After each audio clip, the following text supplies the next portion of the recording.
Hello and welcome to Soberania, the Mexican Politics Podcast. I'm your co-host, Jose Luis Granado Ceja, Mexican-born journalist living and working in Mexico City. I'm a staff writer at Venezuela Analysis, as well as host of their podcast and the editor at the Mexico Solidarity Media website. And as always, I'm joined by my co-host, Kurt Hackbarth. Kurt, welcome to the show. How you doing? Thank you very much, Jose Luis. Doing very well. My name is Kurt Hackbarth, writing for Jacobin Magazine in the United States and Sentido Común Magazine here in Mexico. Ready for another episode of Soberania. Oh boy, do we have a topic for today? Oh, yeah. I mean, I think we saw history happen. I couldn't believe when I saw the news. Obviously, I'm referring to the attempted assassination of Donald Trump, which happened at one of his rallies in Pennsylvania over the weekend. Just an extraordinary event to witness, and the implications are far reaching. And I think there's plenty of pundits who are going to be talking about that all week. But obviously, here on Soberania, we want to talk about the Mexico angle because this is going to be important. I think what we've seen from some voices out there basically putting forward the idea that, one that I'm inclined to agree with, that as a result of this attempted assassination, his survival of it, it's all but assured now that he's going to win. Unless something else extraordinary happens, maybe Biden resigning, a new candidate, there would have to be a pretty major play by the Democrats to kind of shift the narrative. And I think it's safe to assume, and even some leaked voices out there, I saw a piece online saying that Democrats are operating under the assumption that Trump will have a second term. So that's pretty serious, right? How obviously he was already leading in the polls. Biden was underperforming. There were questions about his competency, about his mental acuity, et cetera, et cetera. But I think this is really going to rally his base. He can show himself as a hero. Those images yesterday captured by photographers who were on the scene are quite extraordinary. I think it's not an exaggeration to say that those will be in the history books. And I think, like I said, this is going to mean that it's very likely that Trump is going to be president. And so that's going to have very major implications for Mexico and the U.S.-Mexico relationship. We thought we would talk about, though, the documentation that's out there. We don't have to guess. We don't need to go out there and speculate about what it's going to mean. A lot of the people who are close to Trump, and I'm talking about Project 2025, about the Center for Renewing America, have come out and said some very dangerous things about what's going to happen in the event of a second Trump administration. So I'll bring up here on the screen. I know that you've done some work here looking at to see what has Project 2025 said about Mexico, but maybe you could actually start by explaining, maybe not everybody knows what Project 2025 is. Kurt. So the Project 2025, this Mandate for Leadership document, is a document presented by the Heritage Foundation with a number of different articles designed to lay out a blueprint for a second Trump term. Right? It's a big brick of a document over 900 pages, which purports to cover a wide range of policy, and of course Mexico and Latin America couldn't not be in there. Right? So I've went through and wanted to discuss kind of some of the sections that I think are relevant for what you just talked about, Jose Luis. We really don't have to guess on these things, although, and I think there are some caveats to say, this is a big belligerent document for the entire world with regards to foreign policy. It wants to be belligerent in Europe, wants to be belligerent with Ukraine, wants to be very belligerent with China, not to mention Gaza and Palestine. So it would simply be impossible, even for the most belligerent of administrations, to carry out everything they want to carry out on all fronts. Right? So with that in mind, it's important to mention that what the document mentions with regards to Mexico is this idea that the second Trump administration would have to install what the document calls a sovereign Mexico policy, right? Oh, great, sovereignty! Just what our podcast talks about, right? They want a sovereign Mexico. Now, let's just hold on just a second, right? When they mean sovereign Mexico, of course, they mean a Mexico that's pliant to the United States, right? Because what the document very clearly says is that Mexico is currently a national security disaster, according to them. Bluntly stated, Mexico can no longer qualify as a first world nation. It has functionally lost its sovereignty to muscular criminal cartels that effectively run the country. This creates, according to the document, a perfect storm created by this cartel state that damages the entire hemisphere. And here comes the big sentence: the next administration must both adopt a posture that calls for a fully sovereign Mexico and take all steps at its disposal to support that result in as rapid a fashion as possible, right? So that's very clear, right? This idea of, out of the goodness of the Trump administration's heart and the Heritage Foundation's heart, they want to use U.S. intervention to create a quote-unquote sovereign Mexico. And I know you'll go into that in a moment in a little bit more detail to discuss what they actually mean by that and how they purport to go about it. So that's that's one aspect of the document. Right. Another is when it goes on to discuss Latin America in general. Right. So what it says there is, and this is interesting and not particularly surprising. Years of foreign aid have failed to bring peace, prosperity, and stability to the hemisphere. Poverty, joblessness, and social unrest have led to leftist electoral victories from Mexico to Chile. These regimes are hostile to American interests and private enterprise, right? Breed corruption, implement radical policies that will further impoverish their people and threaten their democracies, and are more open to striking partnerships with communist China. Okay, and this echoes what Laura Richardson of Southcom has said about this idea that there are resources, meaning her personally, right, that the United States has every right to intervene to protect, because if they don't, China will go after them, right? And here is another attempt to create that link, right? Foreign aid, right, which has always been this huge Republican bugaboo. Create situations where there are these left-wing regimes that are going to open the door to communist China, right? And just this, dated Cold War rhetoric, but now ramped up again in the service of, an aggressive anti-China policy, and at the same time reasserting the Monroe Doctrine, right? So, and it goes on a little bit farther down. Conversely, Latin America is a major global source of energy and food. Here we are. A major energy source, here it is right on the screen, right? Which generates substantial income that can finance internal social and economic development and also, serve for Uncle Sam up there, right? So they want to, through their proximity to the United States, foster free trade agreements and higher education and business opportunities, so that the successful diasporas in the United States can serve as a powerful economic, cultural, and political bridge to every country in the region. And of course, it has its usual tirade about fentanyl on another page, which we don't have to go into because we've discussed previously. So what does this all mean kind of in summary, right? Before we go on to the Rolling Stone articles, which talk in a little bit more detail about this idea of how the United States, under a second Trump term, would intend to go about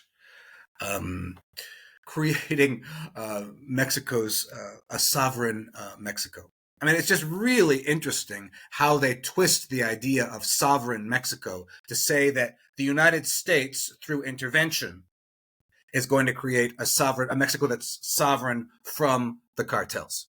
It's ludicrous. It's ludicrous. I mean, it's really, Orwellian newspeak that United States intervention is going to create sovereignty in Mexico, right? Where in another breath, they're talking about this whole range of, food and energy resources that exist throughout Latin America, right? I mean, we should call it what it is. Maintaining the pretense, right? It's a plan for intervention. It's a plan to try to install another pliant-friendly, business-friendly, neoliberal-minded regime in Mexico. It's about restoring the old ways of functioning that Mexico just finished consolidating with the fourth transformation of Mexico under López Obrador and the election of Claudia Sheinbaum, also from Morena. That's what this is about. It's about, even I would go so far as considering who's doing the talking here, what they imagine is a puppet regime. What they want is a Mexico that provides cheap resources and cheap labor, right? To suppress wages, to continue the plunder of the natural resources, to pursue the privatization of Pemex, to pursue the continued privatization of the electricity industry. That's what they want. When they talk about sovereign, they don't talk about it in the way that we do. They mean a puppet regime, a pliant regime at the very least, that will do their bidding of Washington. And will probably stop at nothing to do it. We know the links that policymakers in a Trump White House the first time around were willing to go to. We know that they supported Juan Guaido's fake claim to the presidency in Venezuela. They transferred all kinds of important resources.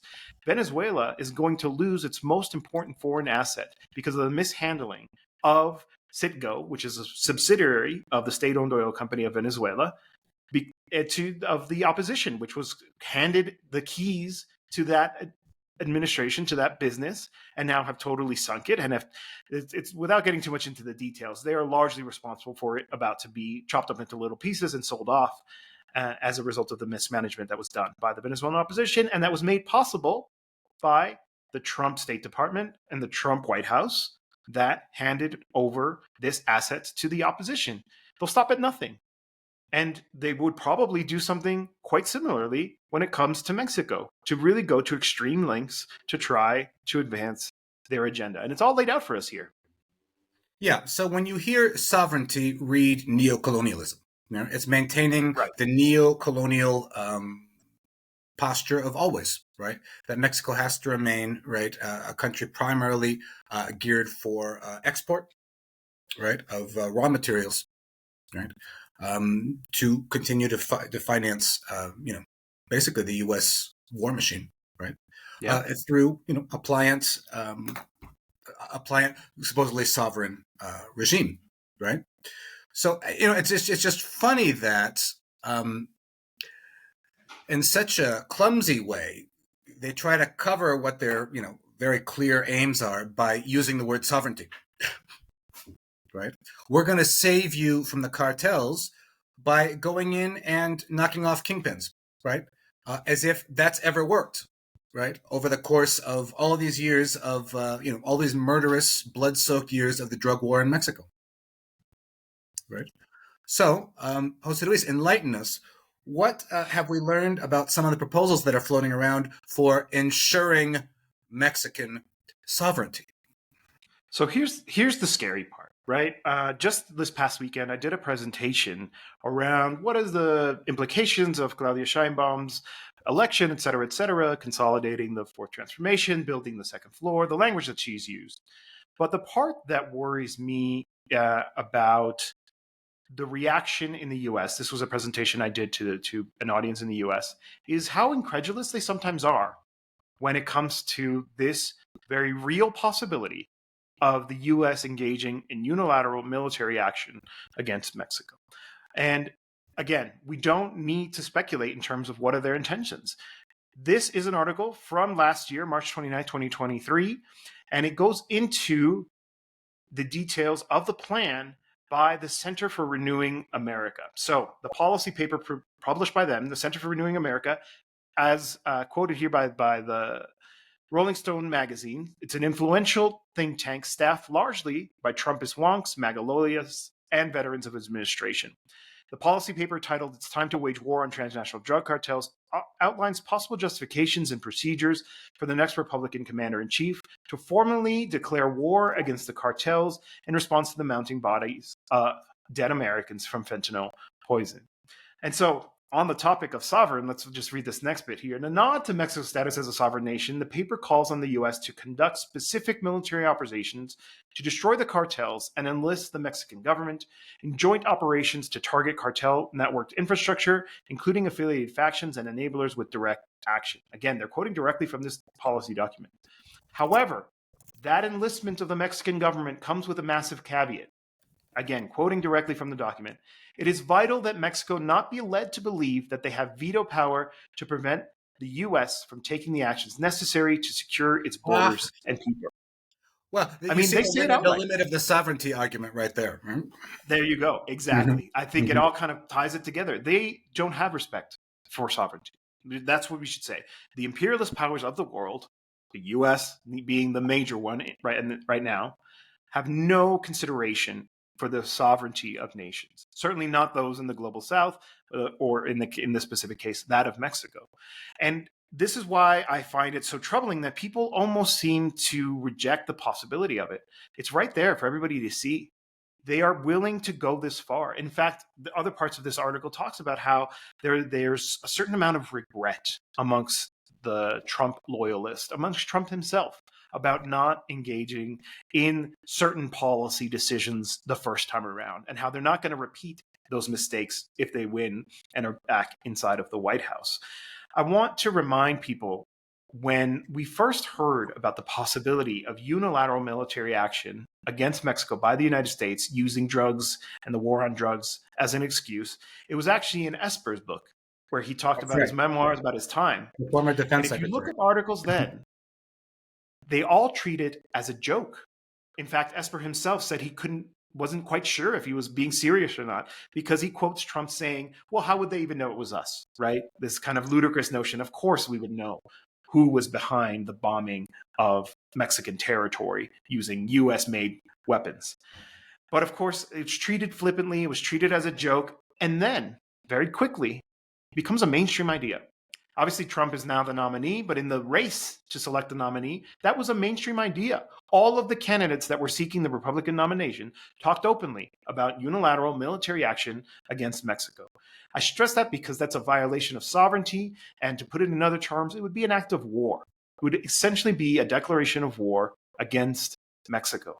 You can't trample over sovereignty that way. Now, they'll use language like this saying, oh no, we'll have to do it in coordination. But in a separate interview, when they pressed Trump on this, and they said, well, wouldn't that be an act of war? He's like, oh, I'm not too worried about a war with Mexico. That's their mindset. We should be clear about that. This is what a Trump presidency could mean. I wanted to bring up this other article here. Yeah. Where this is more recent. This is from May 7th, 2024.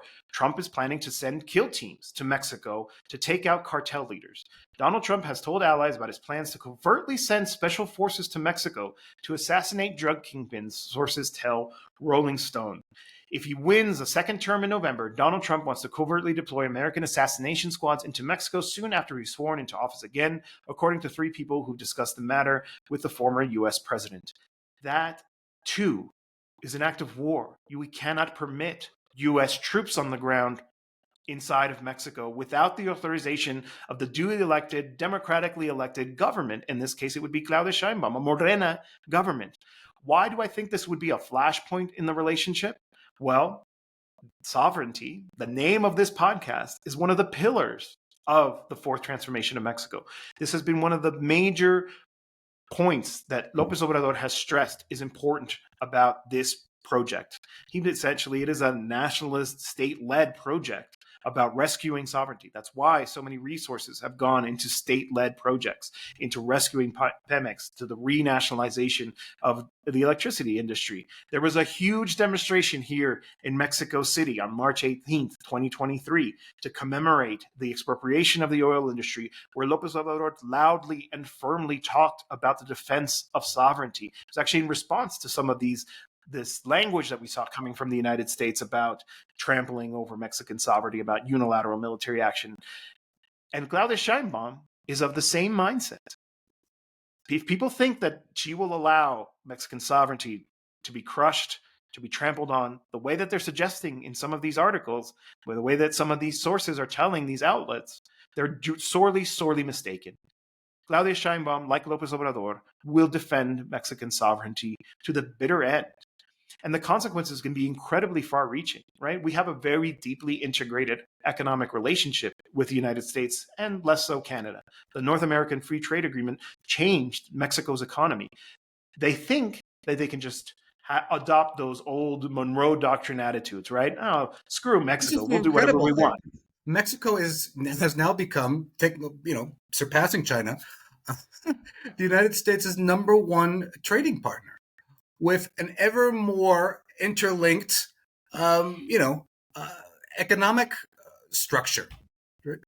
They'd be exploding all of that. It's just extraordinary to see this language of how they're treating Mexico as if it were, right, a country it wasn't in a trade agreement with and wasn't intimately economically intertwined with. And we've mentioned this before on the program. I have an article in Jacobin from last year called "Republican Talk About Invading Mexico is Dangerous and Unhinged," and this is what I discuss. What would happen, right, if they start raining down bombs to try to go after supposed fentanyl labs? Right, they're of course going to hit populated areas, right, claiming that they were being used as human shields, right? Massive immigration flows, the mobilization of the Mexican army, retaliatory cartel attacks in United States cities, workers going out in the maquiladoras and the factories, all along the border, disrupting this entire supply chain, right? Massive popular protests in the streets all over Mexico. I think people are going to welcome American troops as liberators. Are you effing kidding? Right? Especially if the United States comes in and tries to, seize the lithium deposits, seize oil wells, which of course they would try to do, right?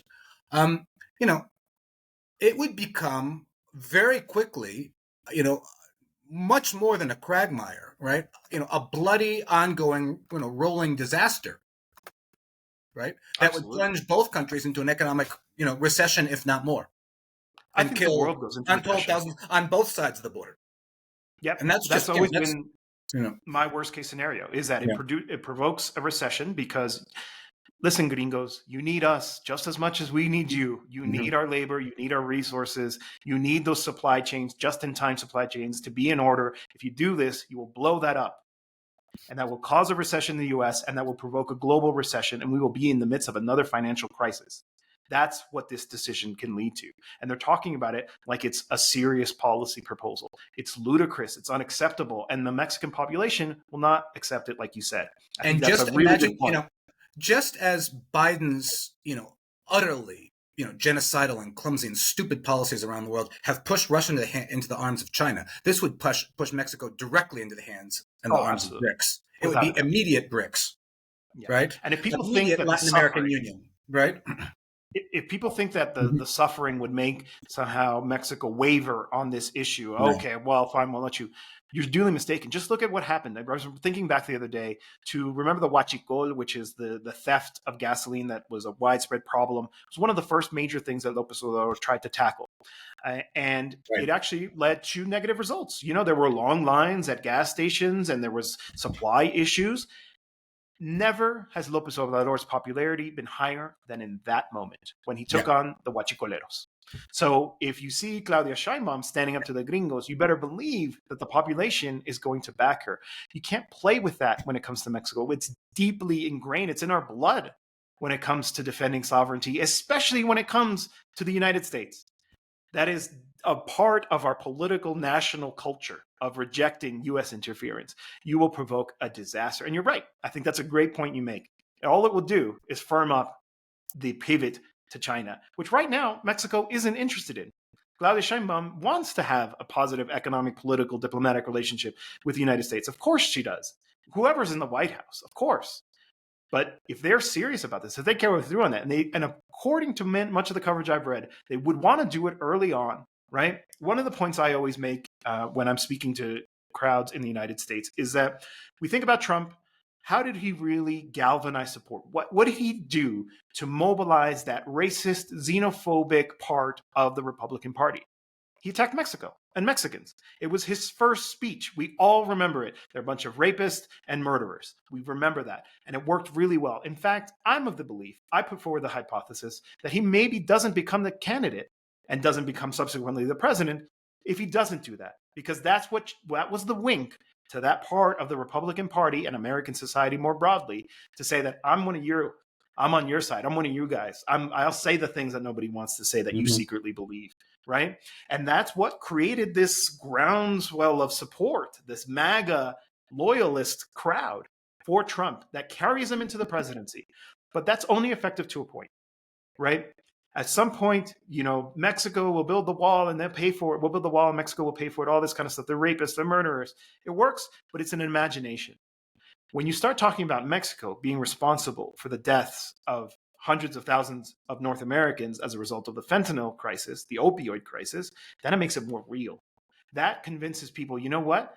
My neighbor who overdosed, or my uncle who is clearly addicted, or whatever it is, those close, familiar, even connections that people have to the opioid crisis becomes far more tangible. And it's so easy to say Mexico's to blame. Mexico isn't even to blame. I want to remind people of this.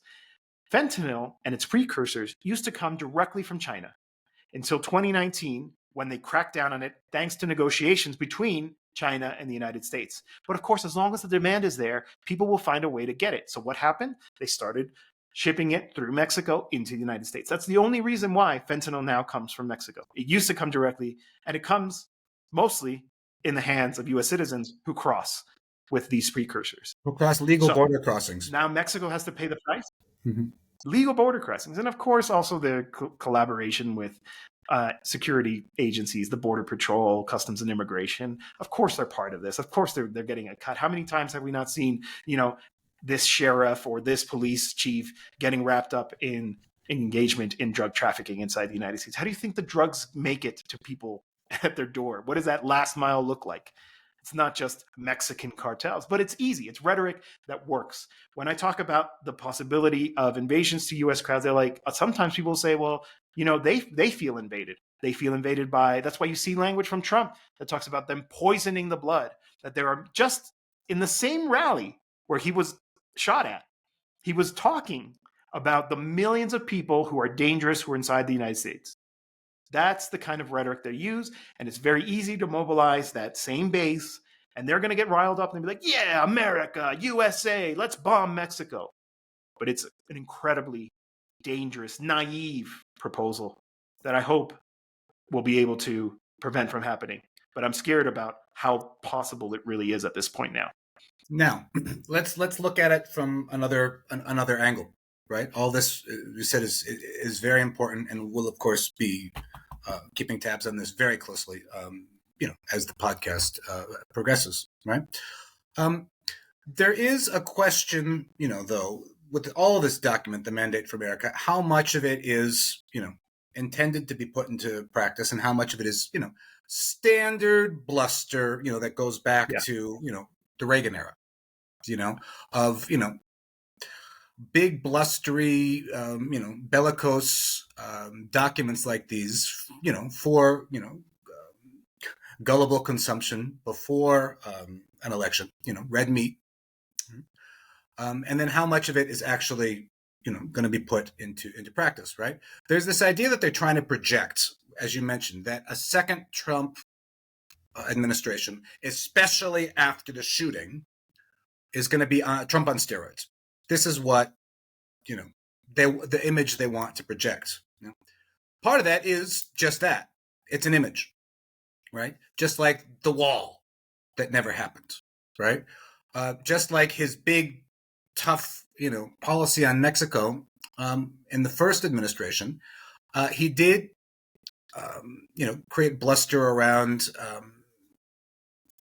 threatening tariffs on Mexico. Mexico caved too quickly, right? And after that, they came to an agreement where mostly Trump stayed out of Mexican affairs, right? More or less, right? So there's an element to Trump there too, this kind of art of the deal idea, where I'm going to make a big, mediatic, big spectacle of something, declare victory, and then forget about it, because also Trump has got a very short attention span, right? And the United States is chronically overextended throughout the world, right? A second Trump administration would have to deal with Gaza and the ongoing public protests against that, and his intention to ramp that up even further. He'd have to deal with Ukraine, right?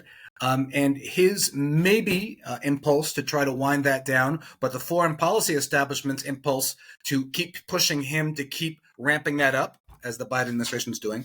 And then there's China. I want to read what the Mandate for Leadership document says on China. China in the document is referred to as a tyrannical country, right? And the United States has to take decisive action regarding China. We've seen, how the Biden administration has been trying to provoke China via Taiwan. That didn't really work so well, so now they're trying to do it via the Philippines, right? Our document criticizes those who try to normalize or even laud Chinese behavior, right? And they say they do not believe in a moderating approach for dealing with the other country, right? The nature of Chinese power today is the product of history, ideology, and the institutions that have governed China during the course of 5 millennia, and that therefore China's internal culture and civil society will never deliver a more normative nation. And so from there, they have to go on to execute regionally based operations to counter the BRI or to directly counter Chinese economic power with all elements of national power in North America, Central America, and the Caribbean. Okay. With regards to Iran, they want to use all economic and diplomatic tools to ease the path toward a free Iran through public diplomacy and otherwise to get freedom-seeking Iranian people in their revolts to rise up against the mullahs, right? Palestine and Israel, an extension and intensification there, right? Countering malign Chinese activity in Africa, and on and on. Is this Trump on steroids? Is this Trump too? Right? Defining China as a fundamentally evil civilization going back thousands of years, one that can never become normative, and that we have to take all steps to counter in the Pacific. Openly calling for regime change in Iran, openly calling for intervention in Africa to counter Chinese influence. You think the United States is overextended now? Just imagine if they put 20% of that document into effect. So I'm not saying they're not going to try to do Mexico, with that kind of prosaic language they use, but they're opening themselves to a lot of fronts. Opening themselves to a lot of effing fronts, right? So I think there's an opportunity for Mexico here, right? To not be coward by the tough talk. I have this talk about this in my Sentido Común column today. There's also, which I wrote before the Trump shooting, but I think the point still holds, right? Mexico has an opportunity here. And I think, Sheinbaum, poker face Sheinbaum, I think is going to be a very able negotiator here, right? Mexico is much more integrated than it was 6 years ago into the U.S. economy, for better or for worse. It's its number one trading, partner. Mexico can do tariffs as well, not just the United States. Mexico can do tariffs, right? Mexico can, do a lot of things to throw a spanner into the works of what is now a very integrated supply chain, right? And not to be, immediately intimidated by all this tough talk, but actually look at the real politic of a declining empire that is dramatically overextended throughout the world and with a public with very little appetite for further foreign intervention. Absolutely. Right? So I'm not saying they're not going to try, what we've talked about today, but I think we also have to, keep in mind that part of this is designed to intimidate Mexico into doing what it wants without having to do that. That would be their ideal scenario, to get Mexico to heal without having them to get into this messy situation. And Mexico shouldn't fall for that. Mexico should not fall for that, right? And if I have any advice for Sheinbaum, it's trust the people. They have your back. Don't be afraid. There'll be this pressure coming from the business sector, from foreign policy think tanks, et cetera, trying to convince her to cave. But she should know that the people will be behind her if she stands up to the bully. Of course they will, right? That is the natural inclination of any human being. There's no doubt about that. As you say, that's in Mexico's DNA. There's absolutely no doubt about that. And I hope she keeps that in mind. I wanted to just bring back this article real quick because I think it kind of deals with some of that. Your comments about a declining empire makes me think of that famous Gramsci quote, right? The old world is dying and the new one is struggling to be born. These are the time of monsters. This is what we're facing. This is living history as it's happening. Yeah. But this is an older piece from Jeet Heer from The Nation, where he wrote about what's behind the calls to invade Mexico. And he says the following, right? And we can say, he talks about AMLO here, but obviously Morena more broadly, the fourth transformation. It is AMLO's political success rather than his troubles controlling the drug cartels that is surely the main cause of the new calls of attacking Mexico. AMLO's populism provokes precisely because many Americans think Mexico is too valuable to be left to the Mexicans, right? There's that same kind of attitude that we saw expressed in the Project 2025. And I think the last paragraph here is worth highlighting as well. If the United States does invade Mexico in the coming years, it will doubtless do so on the pretext of defending democracy and trying to defeat the drug cartels. But behind this rhetoric lies the desire of a weakened superpower to reassert its hegemony and retain control of resource extraction. Exactly what you said. And one final note on this question of what does a Trump victory mean for Mexico, I wanted to bring up this column from Viri Rios, where she asked that same question. What does the attack against Trump mean for Mexico? And I think one of the points here that I wanted to highlight is that she says here, immediately, Mexico should prepare itself for the possible unleashing of important waves of migration, new people who, anticipating the high probability of a Trump victory, could decide to move up their plans to cross the border before this happens. The migrants are highly strategic and respond to political junctures with synchronicity. So we're going to see likely, and I think that's a correct prediction, a lot of migration. Either people trying to make it before it happens, before the transition to a Trump 2 White House happens, or people fleeing. I think there's a very serious concern. I work with a gentleman called Bill Gallegos, longtime Chicano activist, and he says we have to prepare for internment camps, pogroms, mass deportation. We're talking about our friends and neighbors being rounded up. Like you said, I think this attack on him also means it's going to be MAGA in overdrive. And that's really, really dangerous. And that's obviously going to have implications on Mexico directly, especially in the border region. There's going to be masses of crowds coming in and trying to get out. This is going to be a pretty major domestic issue for Claudia. Obviously, it ties into the U.S.-Mexico relationship. But I've always said that one of the things, there's not a lot that Mexico can do to change U.S. policy towards migration, especially if Trump is the president. But there's a lot we can do to make sure that migrants are experiencing a better time while they're in Mexico. We need to better attend to their human rights, make sure that they have adequate housing and supports, and that we're funding support groups and all this kinds of stuff. I disagree with this notion that Mexico unilaterally, by saying no, could stop the plans for the Trump 2 White House. I think that's an irresponsible statement to make. I think it puts pressure on the wrong party. And I do think that that's something that, as people ask themselves, what can I do to resist the rising fascism that is likely to come with a hyper-mobilized racist base with a Trump presidency? It's to resist these types of policy proposals, to be there, to struggle together with migrants and other countries who are dealing with the fallout of the migration problem. So not just Mexico, but Central America, to do as AMLO has been calling, to push for the end of the blockade of Cuba, to stop the invasion of Haiti, to end the sanctions on Venezuela. And I think I want to hear more of that.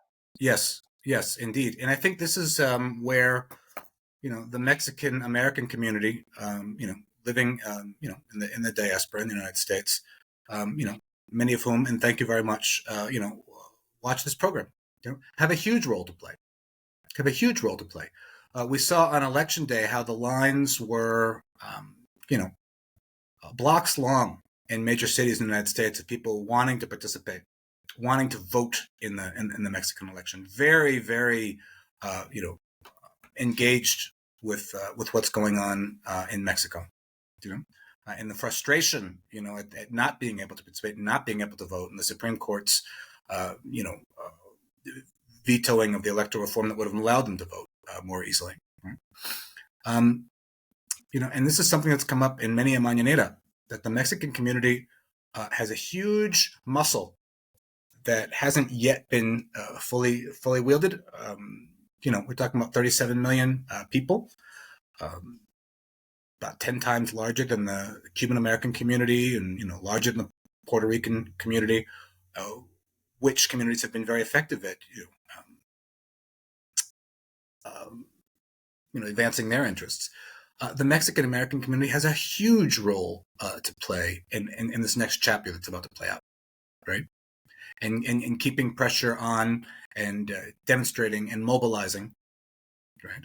So that a Trump on steroids, that if that comes about with regards to migration policy and roundups and camps and such, can happen. Yeah, that's the Mexican American community. That's and in conjunction with the community here, there has to be more and greater links between those two communities, right? Absolutely. Absolutely. And we do, we're trying to do our part here by broadcasting in English and getting this information out there, but there are lots of other opportunities, right? I write a bulletin for the Mexico Solidarity Project as well, get involved with them. One of the things that we've talked about is possibly trying to build grassroots organizations inside the United States, convincing them that's necessary to build these solidarity groups. I think it's more urgent than ever. And I think considering the high likelihood of this happening, it's time to get our stuff together and start actually doing the work of doing that. Because if we wait until it happens, it'll be too late, and it could be really dangerous for everybody involved. But I echo your call for more mobilization, more organization, particularly by dual citizens or U.S. citizens of Mexican descent, because they will be a little bit power of a bi-frontier working class that can coordinate on labor action as well, strike action as necessary, right? American, corporate America now depends on this integrated supply chain with Mexico. There's an enormous leverage here, actually.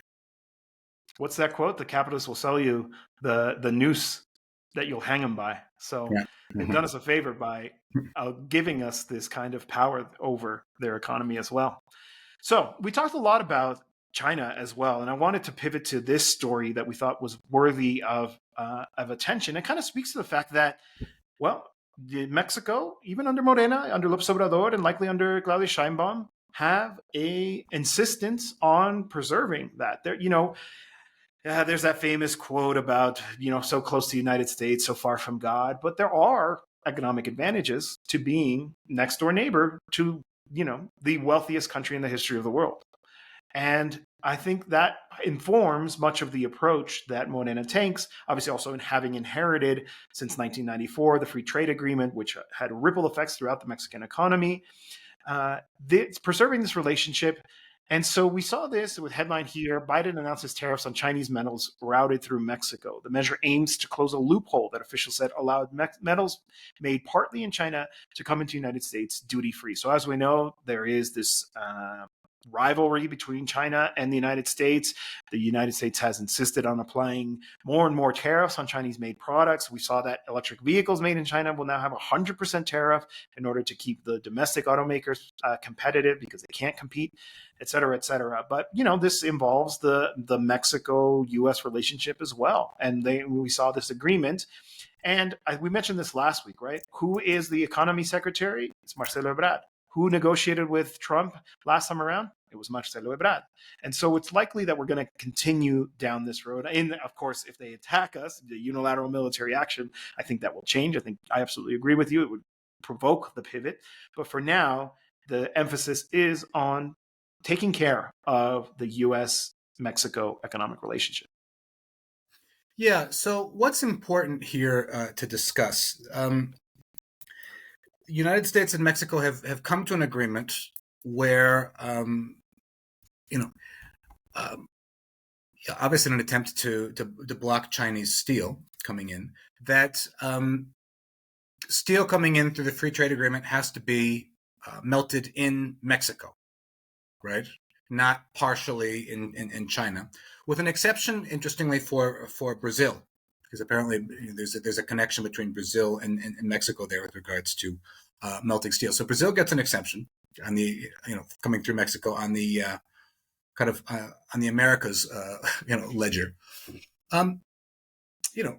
Ostensibly this helps Mexico because it promotes Mexican industry, right, and kind of gives an incentive for that process to happen within Mexico.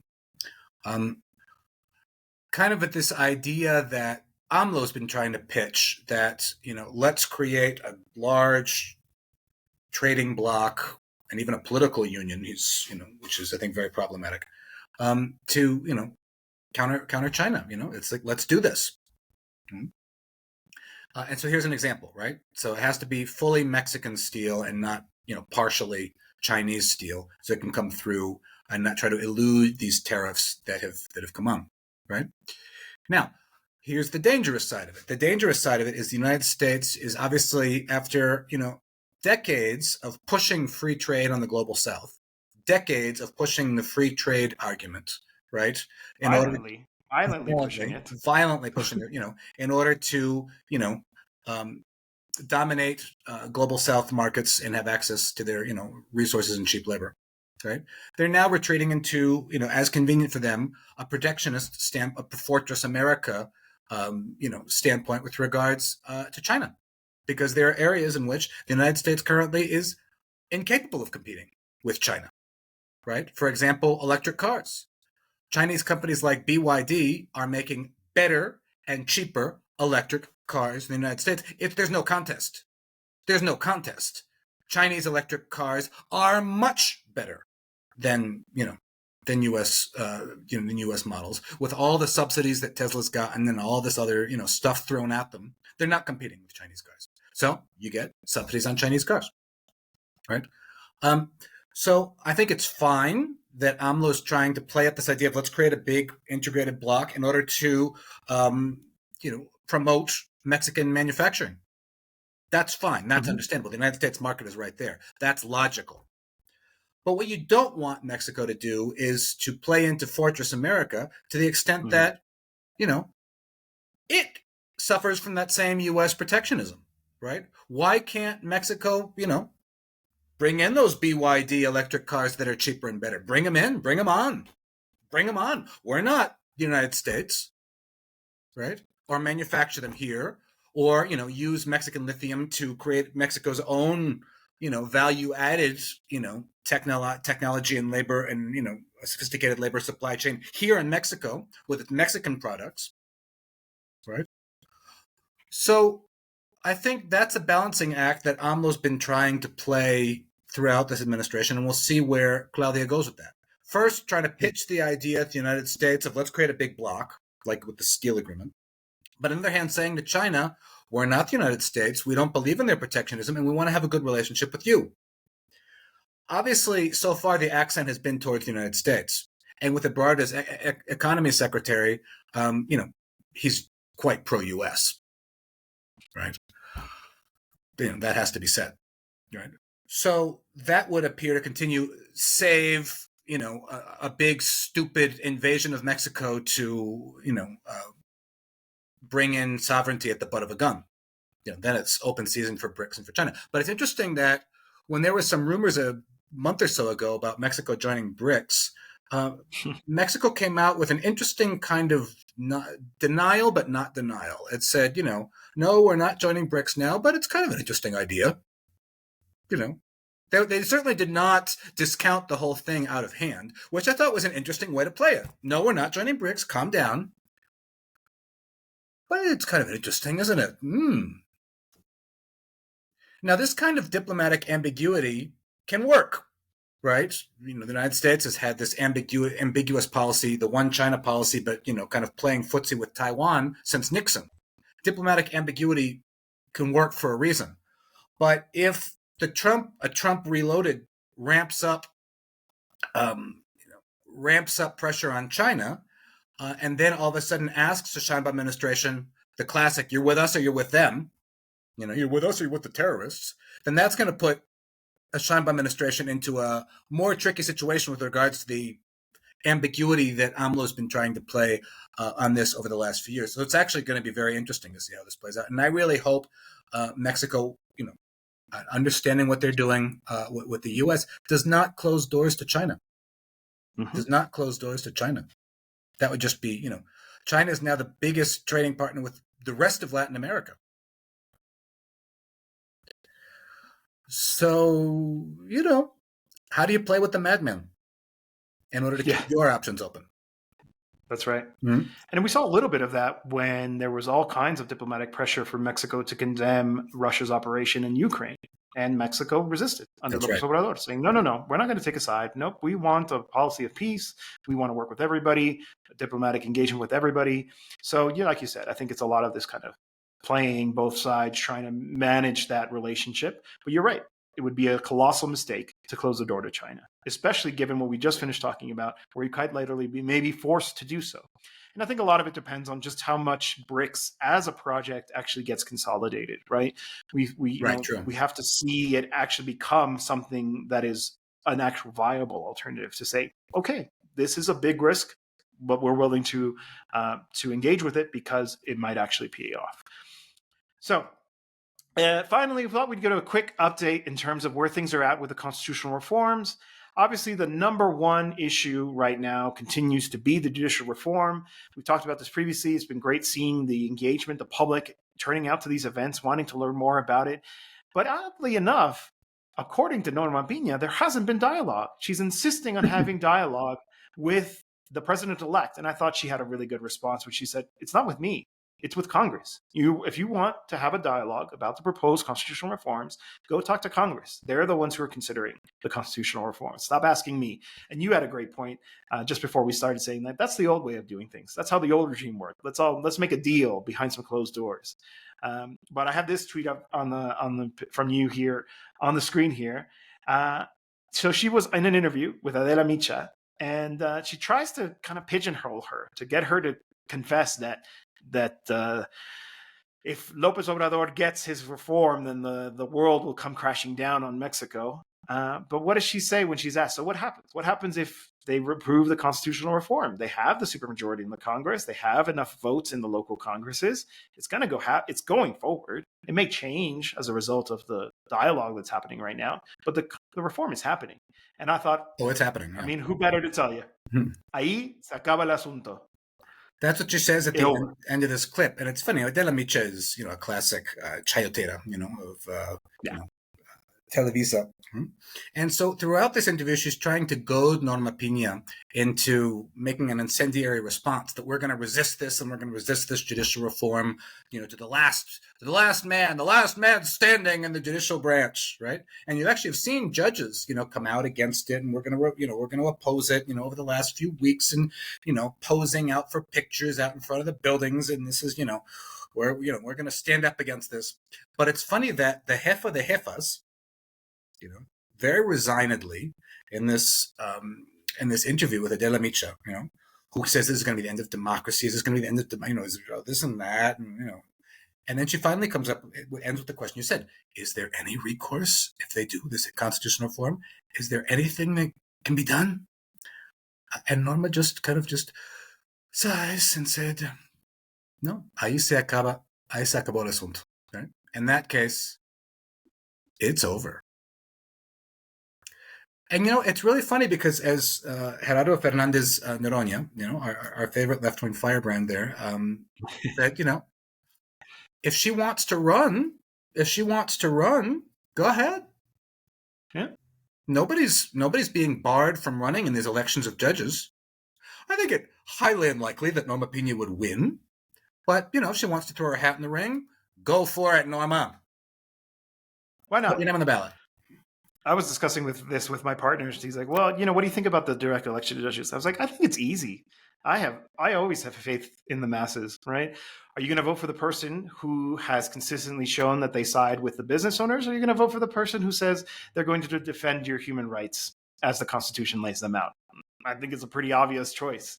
But it's interesting because you're right. I mean, that's where the story ends. They have the votes. And so that's why I think you're starting to see this kind of language from certain voices. So this is assistant professor at Maynooth Law from Mexico. She's Mexican, was trained at DITAM, which is the political formation school of the far right here in Mexico. Denise Dresser land. Well. Yeah. Denise Dresser teaches there. Yeah, exactly.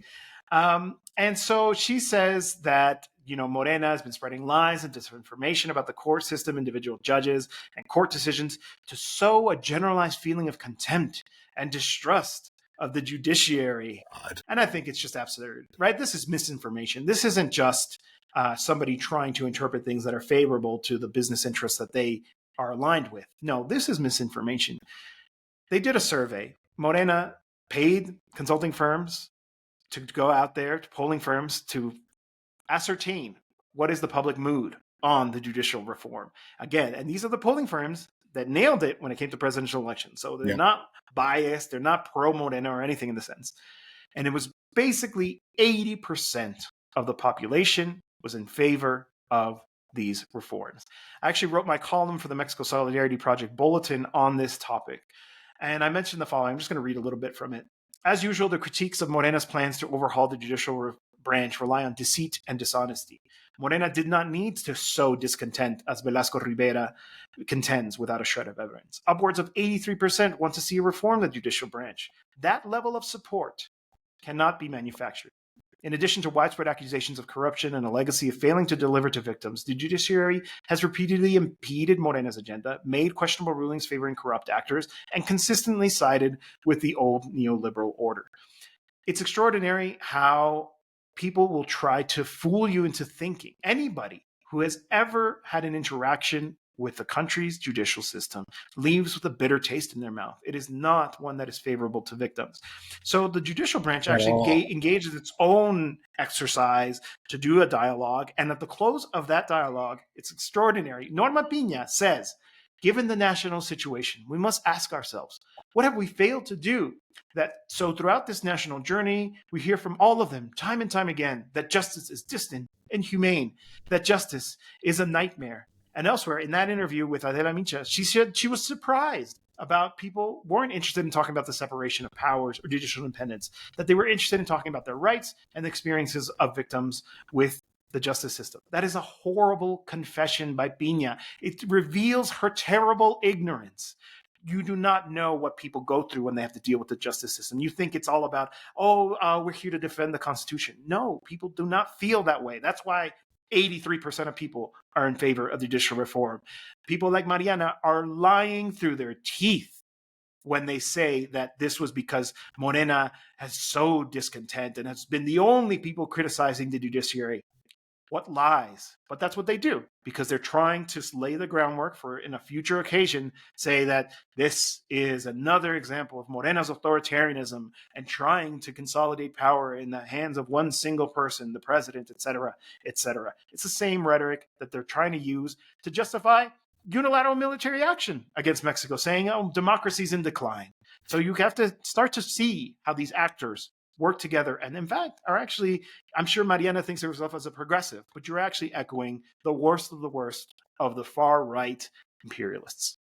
You're absolutely right. And this is I think you hit the nail on the head with this. Anyone who's ever had to deal with the Mexican justice system comes away with a bitter taste in their mouth.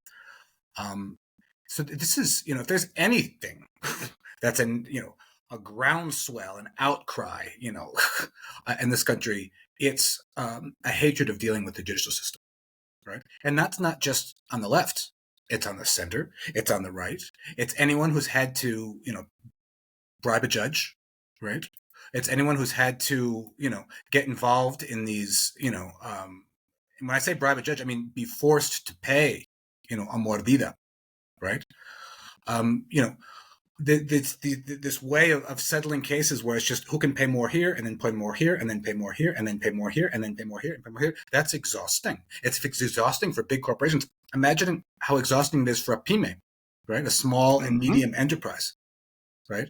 Who's on the short end of the stick or something and, having to deal with a case that their business could depend on and having to get into a bidding war with their opponent. Right, who may be willing to pay more or bribe more, or this is the way justice rolls in Mexico. Not all judges are on the take, but a large amount of them are. So on one hand, you have thousands upon thousands of poor people in Mexico in gulag conditions, right, for years, without a sentence, without a trial. Thousands of indigenous people who don't even speak Spanish and whose cases were never even tried in Spanish, they don't even know what the hell is going on. While For rich people, it is just buy a judge. It's just judge-o-matic. Judge-o-matic, like a vending machine. You just buy your judge off. At the state level, because what we're saying is this reform has to be mirrored at the state level. Otherwise, it's only going to apply to federal cases, which is a minority of cases. Most cases, like in the United States, are tried at the state level. This has to be repeated at the state level for this to be. I was going to say, if anything, this reform needs to go further. It needs to go deep where the actual kind of direct interactions that the average person has, which is at the local level, the state level. Absolutely. So we've seen of course, we're at the 1 hour mark here. Oh yeah. So I thought we would move on just to make sure we always get it in. We don't want to disappoint our viewers and listeners, losers and haters. And we'll go through this one quickly because there's not a lot to say here. But of course, so The Guardian is running this piece now all about oil and how Latin America is in an oil boom and is walking away from renewables, et cetera, et cetera. I'll just read the headline in the lead here. Although before I start, interestingly enough, who is this supported by? How about that? The Open Society Foundations. But anyway, headline is The Latin Oil Rush, Mexico's Love Affair with Pemex. Will its bid to save the fallen oil giant block the shift to clean energy? Once providing half of Mexico's revenue, the debt-laden state oil firm has been in decline for years, but government efforts to revive it in pursuit of energy self-sufficiency is stalling the drive for renewables. All right. So if I had to sum this up in one sentence, this is a neoliberal agenda with a green mask. This is greenwashing. This is a push to promote so-called renewables, when in actuality, it's about promoting private capital and their interest in controlling energy resources throughout Latin America. That's it. That's what this article is about. And it'll go through lots of different kind of stories about how, what we're actually interested in Pemex is no longer a viable company and it's heavily indebted and all this kind of stuff. And it's not, doesn't have the same capacity as it used to. If Pemex is suffering today, it's a consequence of those neoliberals, the Felipe Calderons, the Enrique Peña Nietos, who tried to privatize, who tried to bring in private capital, who made it take on massive amounts, unsustainable amounts of debts as part of a deliberate effort to try to sink the state-owned oil company. And they'll quote former, analysts and people who worked with the company, who of course were part of Pemex during that neoliberal period. So they have an agenda. They weren't there by accident. They were there because they shared this viewpoint about what should be done with Pemex. And it's quite offensive. At one point they say, well, López Obrador is from Tabasco. Oil is in his blood, right? This kind of very rude and condescending kind of take that just because he's from Tabasco, that's why. No, it couldn't possibly be, because he has a vision for energy sovereignty, for the need to, given the state of the world, to not have to depend on refineries in the United States to send us our gasoline and we send them oil, et cetera, et cetera. So there's not a real serious treatment of what the vision of a state-owned sovereign oil company actually represents in terms of national security, national development, energy sovereignty, et cetera, right? But it's really quite bothersome the way that they also just don't treat it, the discussion, as one that is worthy of kind of comparing. It's just drivel from the same kinds of analysts who have the same take as the energy interests. And at worst, what we see is that, at best, what we see is that, neither the energy ministry or the oil company was available for comment. And that's it. And that's how they wash their hands, as if you couldn't find an expert who will actually defend energy sovereignty. But here's the key thing. So they quote from Colombia. That's Colombia spelled the gringo way. Diego Rivera Ribota, a researcher at Columbia University's Center on Global Energy Policy. And he says, for Pemex, this may imply a decrease in its income, putting it in an even more difficult situation. Is it worth it? It's hard to see the financial case. What is the Columbia University Center for Global Energy Policy? Let's look at their advisory board for the Center on Energy Policy.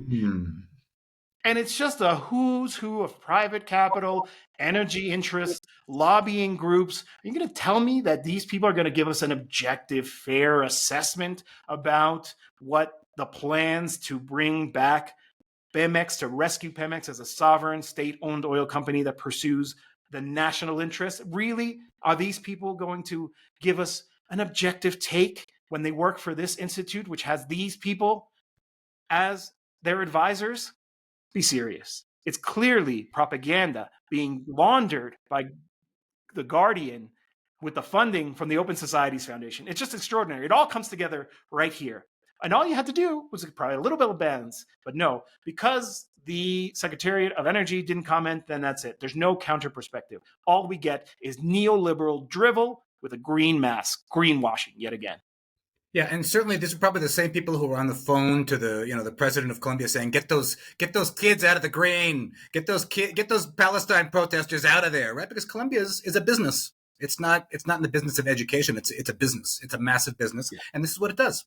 This is the kind of research Colombia is carrying out, and then is greenwashed through an article in the Guardian, right? And it's really interesting too. Right at that section you were showing, it's actually trying to scare Mexico into not being energy self-sufficient, right? Because they're saying, "Oh, well, Pemex makes its money exporting crude oil." Right, because of course their only way of seeing Mexico and the global South is exporters of raw materials, right? But it may lose revenue for not exporting its crude oil, and it's unclear how much it will make selling refined products in Mexico. You see, the scare tactic is this: you can't be energy self-sufficient. You can't be genuinely sovereign. Not sovereignty like the mandate for leadership, where the United States is going to, impose fucking sovereignty on you. No, but genuine sovereignty, where you stop selling, crude oil abroad just like that, and you start using it to develop your own country. Oh no, that you can't do that, or you can't do that. You can't have genuine sovereignty, right? Just like all the gears were turned, back in the 70s and 80s to make sure that what was called then import substitution never worked in Latin America. No, we can't have that. Can't have import substitution. Can't have Latin America developing itself on its own terms. Absolutely not. Absolutely not. Right. The scare tactic here, of course, is, oh, I don't know. You're going to lose your revenue from exporting crude, and I don't know if you're going to have enough people buying refined products within Mexico. Heaven forbid Mexico creates its own internal market. Yep. You see? And just to end very quickly, because I know we're, heading into a second hour, and maybe we don't want to, abuse the patience of our público amable so much. But, just also in general terms, from the global South to the global North, shut the fuck up. Shut the fuck up, because you historically have created, the massive lion's share of global carbon emissions, and continue to do so to this day, despite all of your green rhetoric. It's the global North that's producing much more in carbon emissions. I think Mexico produces 1% of global carbon emissions, 1.4% or something like that, right? It was you, Great Britain, UK, that started this whole dark satanic mills thing back in, William Blake's day, right? Layering, London with, coal clouds and soot and black lung and,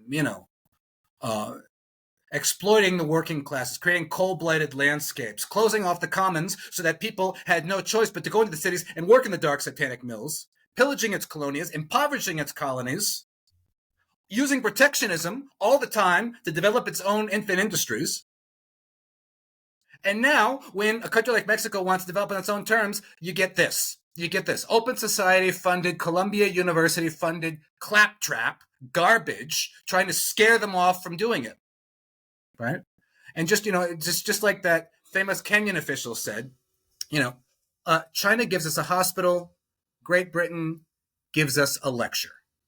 So, Guardian, where you can take your lecture and you know what you can do with it. Thank you very much. Couldn't agree with more. Absolutely. It's enough, right? Like, who have been the contributors historically? They are the ones who are responsible. They owe a debt to the global South. And they can pay that. They don't. They promise in all these COP summits that they're going to do it, but then they never follow through. At least transfer the technology. And if not, then we'll develop it ourselves, right? We have the scientists here too. we can build solar plants. We can do it the way that China is, which is the number one creator of solar plants in the world right now, trying to actually take real action on this. And that's what I hope Mexico does, and ignores these kinds of voices and ignores all these fake environmentalists who are sure to echo these same kind of criticisms, saying that, we're responsible. It reminds me of that time when the hurricane struck Acapulco and people were trying to blame López Obrador's oil policies on that impact, as if it was oil produced by Mexico exclusively that led to that Category 5 hurricane, right? So instead of support, solidarity, sympathy for the victims, we get these lectures. If that's the way it's going to be, then we're just going to go on our own course. As always, it's been a pleasure, Kurt, talking with you here on the Soberania podcast. For those of you who are listening still, like and subscribe, share with your friends. It really helps us out. Try to get it out there and continue to tune in and give us a like, hit that bell button, and share with your friends. We'll see you next time. See you next time.